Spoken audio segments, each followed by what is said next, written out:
Muito bom dia a todo aquele que vier ver e ouvir esse pequeno vídeo, contendo o que pode mudar o seu interior, o seu ser, e proporcionar nova vida, segundo a direção de Deus, que a todos criou. Cheguei há pouco da escola dominical, onde Deus fez presente o nosso estudo. E aqui, chegando já em casa, tomando aquele cafezinho, tirei um minuto para meditar na palavra de Deus, para fazer esse pequeno vídeo. Louvado seja Deus. A gente, na vida material, erramos pelas opções, pelas decisões, e muitas dessas coisas, por errar, nós perdemos de vez, não recuperamos mais. E outras, nós conseguimos mudar, refazer, recriar, reconquistar, etc. e tal. Mas a vida espiritual que Deus nos revela pela sua palavra diz que nós somos limitados. Estamos a viver um período nessa terra, e quando Deus quer na hora dele, Deus tira de nós o que deu a vida, o fôlego de vida, e nós desfalecemos e chegamos à sepultura. E a Bíblia diz que para a sepultura, para onde o homem vai, não há ciência, não há conhecimento, não há trabalho, não há indústria, a vida cessa. O escritor do livro dos Hebreus diz no seu livro, no capítulo 29, verso 27, que ao homem está destinado a morrer uma só vez, após a morte meu juízo. Então, nesta manhã, lembro-me eu que a vida que Deus nos dá vai para que eu me louve, adore e o bendiga pelas suas bondades e misericórdias. Mas o homem, por nascer na terra, por ser carne e osso, ele se adapta às coisas da terra, às paixões humanas, às coisas carnais, que não produz salvação.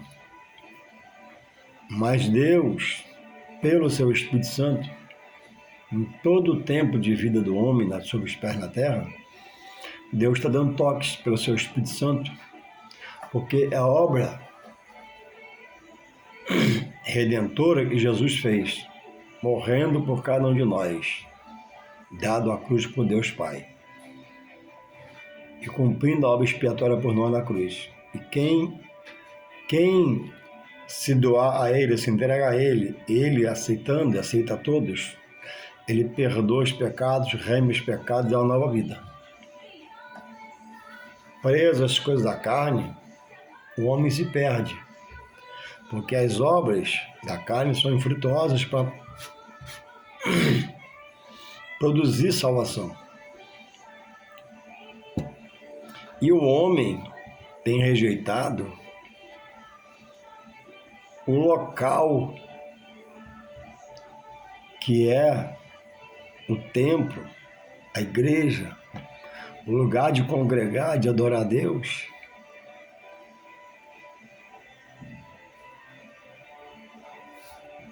Em uma coisa, pelas suas palavras, maldita, abominável, de total rejeição, E diz que não precisa ir lá para adorar a Deus. Em parte é verdade. Você pode adorar viajando, caminhando, trabalhando. Mas Deus, o próprio, determinou a igreja como uma instituição divina do alto celeste. Local santo, sagrado, consagrado a Ele, onde as famílias vão, eu adore, eu louvo e eu exalte e reconheço como seu Criador e Salvador. A igreja, o templo, é como um cartório na vida secular. Em um cartório está lá minha certidão, todos os meus dados. E quando eu preciso, pela justiça, por uma invocação de uma autoridade, eu tenho que ir lá, pegar uma certidão, nada consta, sobre meu nome, meu CPF, para dizer que eu estou na Terra de uma forma legalizada e não sou arbitrário. Assim, espiritualmente, a igreja. A igreja é um lugar que Deus proveu no seu coração para que o homem, lá indo, e sente naquela cadeira, ali é uma atmosfera espiritual produzida por Deus, via o seu Espírito Santo, que traz a memória do homem que Deus, por amor a ele, entregou o seu único filho para que ele tivesse vida, porque ele agora está em Jesus, o novo e vivo caminho consagrado por Deus ao homem. O véu que separava no Antigo Testamento, no Novo não separa mais. Hoje eu tenho acesso a Cristo, hoje eu tenho acesso a Deus, hoje eu tenho acesso ao Espírito Santo. É só me interessar para entender as coisas de Deus espiritualmente, não carnalmente. Então eu posso louvar a Deus em casa, mas os cerimoniais, onde eu vou me batizar? Onde eu vou tomar ceia? Onde eu vou ter meu registro? A igreja, aos que creem, ela legaliza o homem para Deus. Ah, mas tem as falhas, tem os falhos, temos que já erraram, estão errando, mas sobre essas coisas, Jesus diverte. Eu trabalho num lugar que tem mais de 1.000 funcionários, tenho muitos amigos. Entre esses amigos, infelizmente, até ministro, né? Eles vão parar em nome de Jesus, vão se converter para mudar de vida.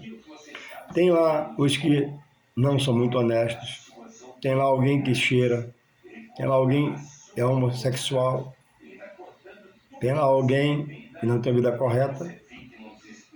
Eu opto em seguir o lado errado ou estar naqueles que estão buscando, como eu, viver uma vida honestamente, materialmente e honestamente, espiritualmente, testemunhando de Deus, pelo que Ele fez em Jesus na minha vida. Me parou, me chamou, remiu meus pecados. Hoje eu não sou mais um pecador, porque o pecador não tem salvação. Vive na iniquidade, na apetite carnal. Hoje eu estou sujeito a pecar e peco. Aí corro, peço perdão a Deus. Por Jesus Cristo, meu advogado, que Ele fez assim, e meu mediador, que assim Ele estabeleceu. Não foi mais ninguém. Então o homem, a igreja, ela é a porta da graça de Deus na terra. O que é a graça? É um favor imerecido de Deus. O homem, ainda estando no pecado, no erro, Jesus já fez o sacrifício por ele. E se ele rejeitar até a morte do sacrifício, também será rejeitado por Deus. Aquela palavra de Deus. Até o último folho de vida, Deus ama o homem, mas morreu sem a salvação, sem ele, também perecerá sem ele. No lugar de dor, aflição, angústia. Então há muitos debates, muitas falácias sobre a igreja. Na igreja está um homem chamado de pastor, de liderança espiritual, está sujeito a falhar, e alguns têm falhado para sua própria desgraça. Mas o intento, o fundamento, o pilar de Deus, quando estabelece o homem na igreja para pregar, é bom.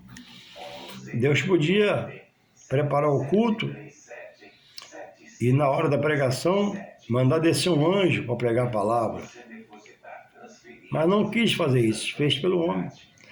Quando Deus chamou o homem, Deus sabia que era sujeito a falhar, a errar, a pecar, a ignorar, a voltar para trás. Mas aqui está a palavra para nós ajudarmos e ficarmos firmes na base que é Jesus. No edifício central, na pedra de esquina, na pedra angular, a pedra viva. E nós, como a pedra viva itinerante, né? A igreja que anda, que fala, que prega, sejamos firmes. Mas ele diz, né? O escândalo virá, mas ai por quem o escândalo vier. E muitos homens chamados de Deus começaram sérios, eram sérios, começaram no meio do caminho para frente, variar em seus pensamentos, sentimentos, atitudes, atos, ações, e hoje, né, já cometeram tragédias espirituais, catástrofes espirituais na sua vida, alguns largando tudo, abandonando tudo, e alguns estão errando sobre tudo, porque a palavra diz sobre ela, né, que quando ela é divinamente inspirada, ela tem um efeito real de Deus na vida do homem. Quando ela é lida pelo homem, e o homem busca ter a revelação pela sua humanidade, ele não alcança o que a palavra quer falar. Ele não alcança o que Deus quer dizer pela palavra. Ele não alcança a dimensão do que é a glória de Deus, se revelando a ele pela sua palavra. E quando ele sai da direção do Espírito, ele volta à direção da sua carne, pela sua própria vida. E na carne, ninguém pode agradar a Deus, porque na carne, o homem varia em pensamentos, sentimentos, decisões, porque já não mais busca a revelação divina, mas ele vê materialmente e o que é espiritual virou carnal. Ele delira acerca dos assuntos da Bíblia. Ele erra em cima dos textos da Bíblia. Eu já estive em um lugar de princípios bíblicos serem negociados. Princípios bíblicos é a base do que a palavra revela por Deus, em Jesus Cristo, no seu Evangelho, para nós estarmos a praticar em todo o tempo, gerações por gerações. Então, aquilo que Jesus anuncia, aquilo que Jesus fala, são pontos cardeais, não podem ser mudados. São inegociáveis, não há negociação.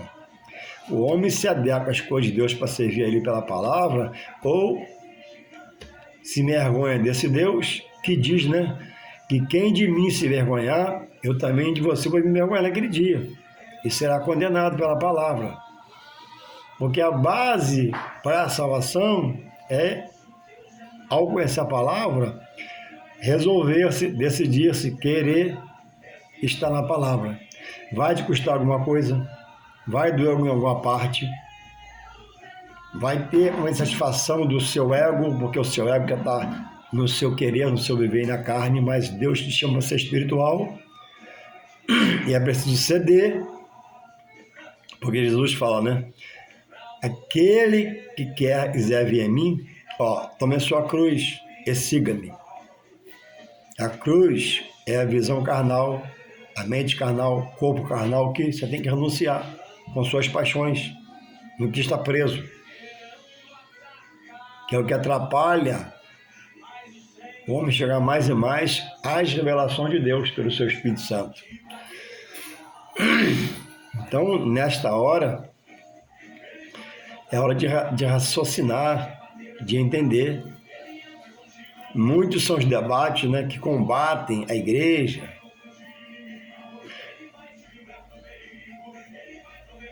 Jesus não era simplesmente um religioso. Jesus veio trazer uma nova mentalidade, uma nova visão. Jesus prega o Evangelho, que é Espírito e poder. O Evangelho tem a ação do Espírito Santo e é o poder de Deus para mudar. E o primeiro efeito do Evangelho é libertar, salvar, se mostrar ao homem, mostrar a condição dele. O Evangelho constrange o homem. E a igreja, nessa tese, o templo, é muito combatido. Por quê? O inimigo do homem, o espírito mau, ele trabalha contra o homem. O Espírito de Deus trabalha a favor do homem que ele criou, a criatura.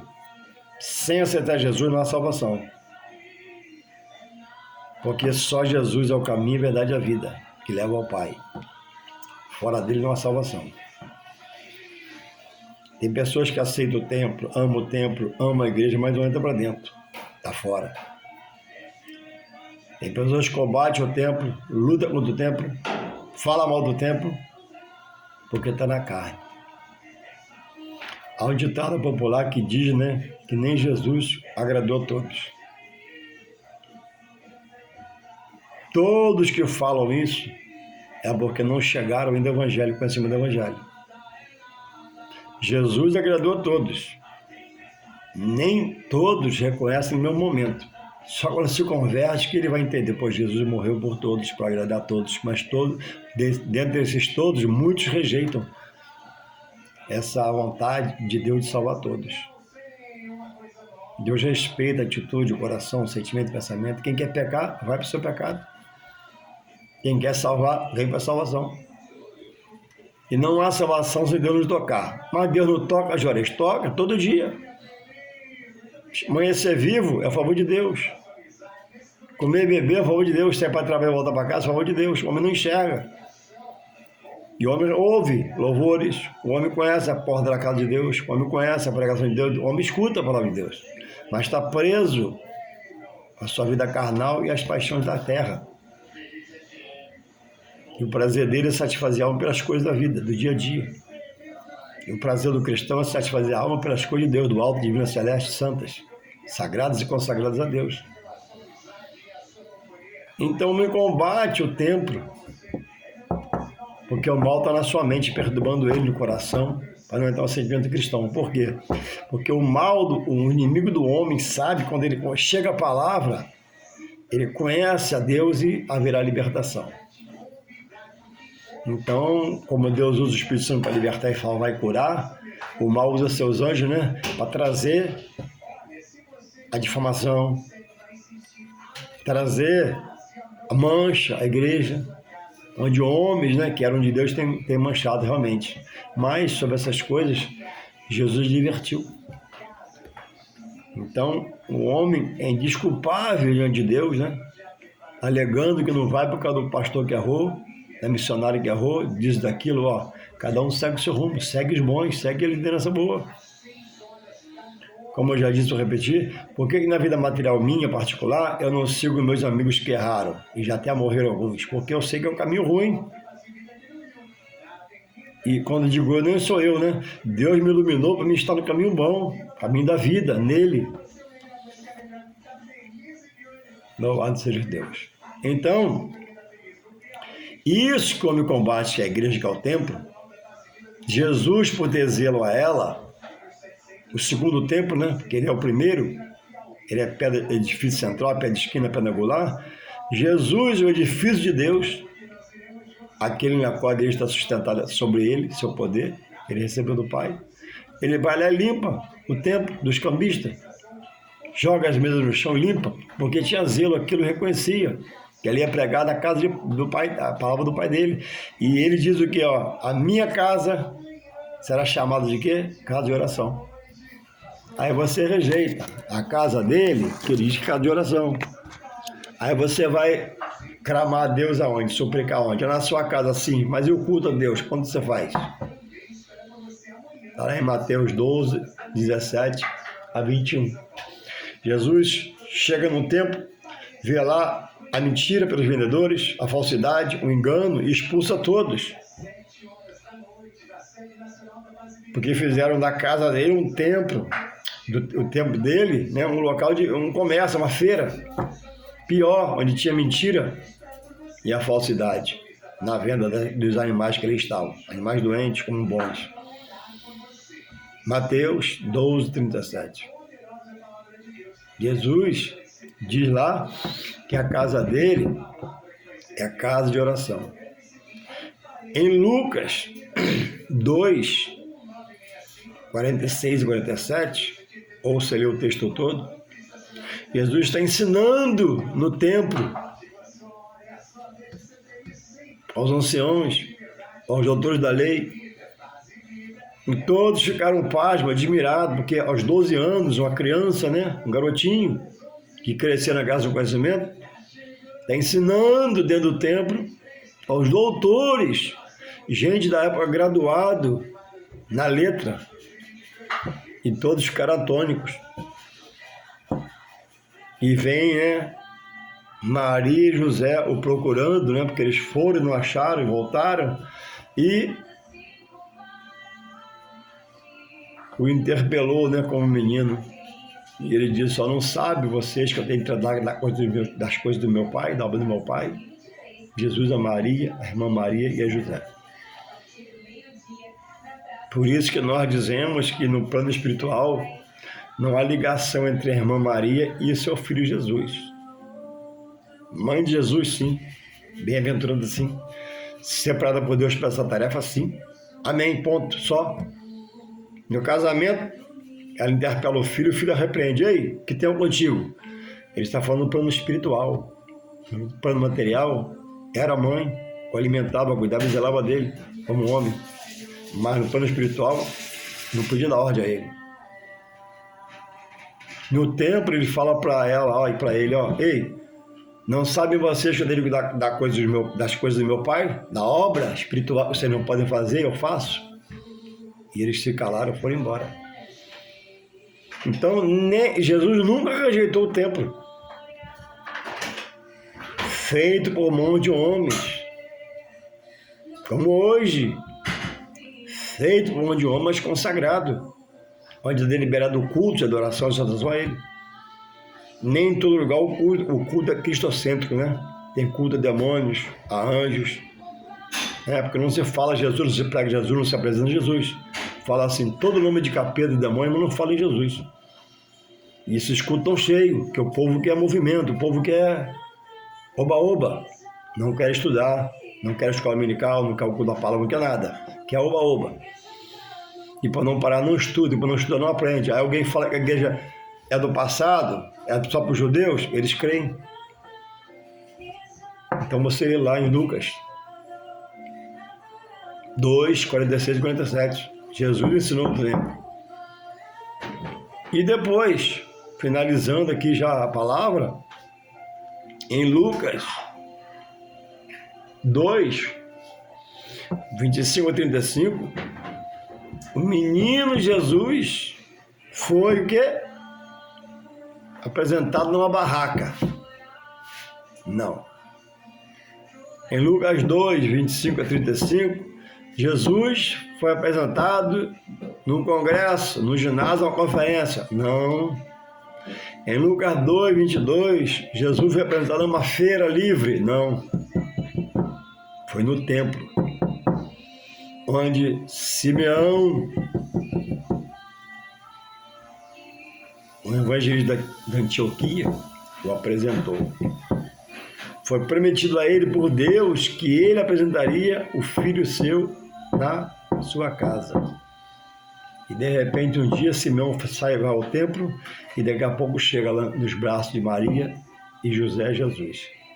E ele entende, já posso morrer, vejo o meu Redentor, vejo o Cristo de Deus, vejo o menino Jesus. Foi na igreja, no tempo que ele foi apresentado. E aí, você, por não estudar a palavra, você, por passar descredo do que cria, agora rejeita as ordenações de Deus pela palavra, que é de o adorar, bendizer, magnificar seu nome e frequentar e congregar. Louvado seja Deus. Então, que nós todos possamos rever aonde estamos estudando, qual é a fonte que me faz estudar a palavra de Deus, o que eu estudo onde eu vou, o que me dizem onde eu vou. A igreja tem um valor real de Deus para o homem, para salvá-lo, segundo a palavra, ou a igreja é só um quadrado só de cimento e tijolo? que não tem valor nenhum na minha vida. Ah, mas Deus não habita lá. Verdade, você está certo, eu concordo com você. Mas Ele visita. Diz a Bíblia, se você não sabe, eu te lembrar, se você não estuda, ó, os olhos do Senhor estão como chama de fogo sobre a igreja. Quem souber ela errar, também irá perecer. Quem souber ela errar, também perderá a coroa da vida. Quem souber ela não perseverar, talvez não se salvará, não dará tempo de voltar para trás.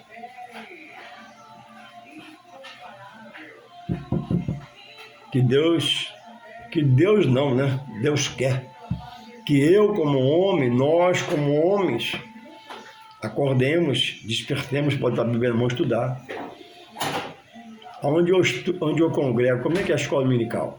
O que lá é falado? O que lá é dito? Como é colocado? O que Jesus falou para mim? Essa é para mim, para você, especialmente, ó, João 5,39. Examinai as Escrituras. Então, ouve, chega em casa, bota a Bíblia na mão. Ou vai pegar só noite na igreja, chega em casa, bota a Bíblia na mão para você confirmar. O que estão pregando? O que estão falando? É real? Bate com a palavra acata o que ele falou? Se não, reveja seus conceitos. Creia nos profetas, diz a Bíblia. Creia em Deus, estareis seguros. Creia em Deus, estareis seguros. Creia nos profetas e prosperareis. Mas hoje já há entre os bons profetas de Deus e bons homens de Deus, os profetas mentirosos. Se você não estudar, não se renunciar, não parar para botar a Bíblia na mão, não frequentar um bom lugar que tem uma boa escola dominical, não frequentar um lugar que tem um bom curso da palavra sobre a palavra, você talvez não resista, não subsista. Não é pelo correr, não é pelo muito ofertar financeiramente, nem se ofertar tanto, mas é por se doar para aprender de Deus, para crescer na graça, no conhecimento e vencer. Vai acabar a hora do vídeo, Deus te abençoe em nome de Jesus e acorde, né, desperte, né, todos nós, né, para a palavra, para a verdade de Deus. Amém.